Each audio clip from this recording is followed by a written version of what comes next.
Apple has struggled on the UX design front over the last few years. You can see some of the problems in both the hardware and the software across a number of products, but I'm going to go into a deep dive on just one of the features that you use every day.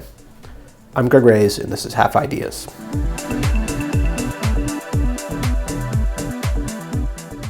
The iPhone lock screen and its overall design was part of the original launch of the iPhone. Here's Steve Jobs showing it off. There we go, right there. And to unlock the phone, I just take my finger and slide it across. All right, you want to see that again? Go to sleep. We wanted something that you couldn't do by accident in your pocket, and just slide it across, boom. And this is the home screen of iPhone right here. A couple key points. It's hard to trigger by accident. It's simple and intuitive. It can be done with one hand. Cult of Mac did a story on the iPhone's slide to unlock feature. I found this quote particularly interesting. For slide to unlock, the team knew it needed to utilize a big, long swipe. The gesture also needed to be horizontal rather than vertical, because otherwise it would be too easy to accidentally unlock the screen as it was pulled out of the pocket. In fact, it's so simple that even babies were shown unlocking the iPhone. As the iPhone grew in popularity, there was a lot of interest in having more functionality available. The iPhone was the most popular camera, and quick access to the camera was added to the lock screen in iOS 6. All the way through iOS 8, there were two primary gestures: swipe across to unlock, and a new gesture to swipe up to get to the camera. Take a look at the animations. There's two animations to call out. One is the slide to unlock, showing you which way to slide the interface to unlock. And the second is the camera. It's giving you a hint. If you try to tap the camera button, it hints and bounces the screen, showing you that the right way to access the camera is to slide up. In iOS 10, things started to get more complicated. The home button had to become a fingerprint reader. The home screen was now a primary way to view notifications. And Apple was experimenting with handoff to allow you to launch apps from your computer and back onto your phone.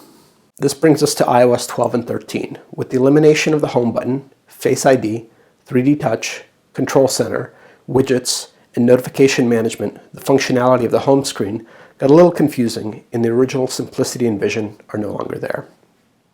So let's take a look at iOS 12 and 13. Here we have a normal screen, and you can see there's a lot of different interactions that we can do. So first of all, it's very difficult to unlock the phone with one hand.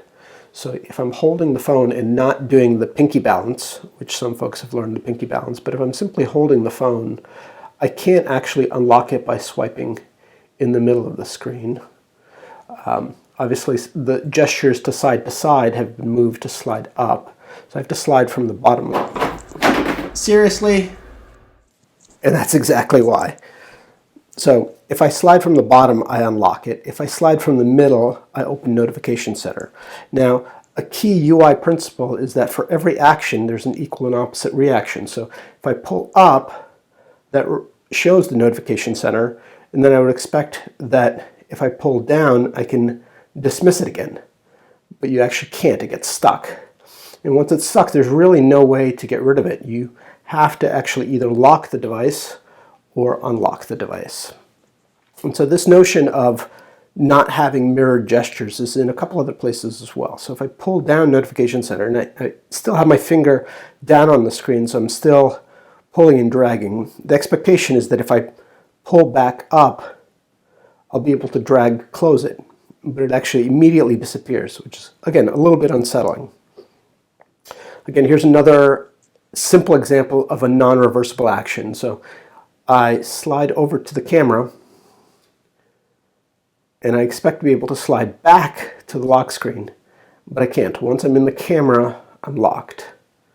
The intuitive gestures for the camera, which used to bounce the screen, no longer do that. So now it simply looks like the buttons don't work. In fact, if you tap on this, the screen will eventually turn itself off, assuming that you don't need anything, which is a little bit ridiculous. So you have to do a forced touch, which again, some people will learn, but this is not necessarily intuitive, that you press and hold down on a button. In fact, lots of folks will trigger a flashlight in their pocket because of the simplicity of the gesture. It can simply lean against you, and the phone doesn't have to be unlocked for it to be able to do that. When the original iPhone was introduced, Apple also released the Human Interface Guidelines. The Human Interface Guidelines provided developers with guidance and philosophy on how Apple applications and operating system and the iPhone in general should be used.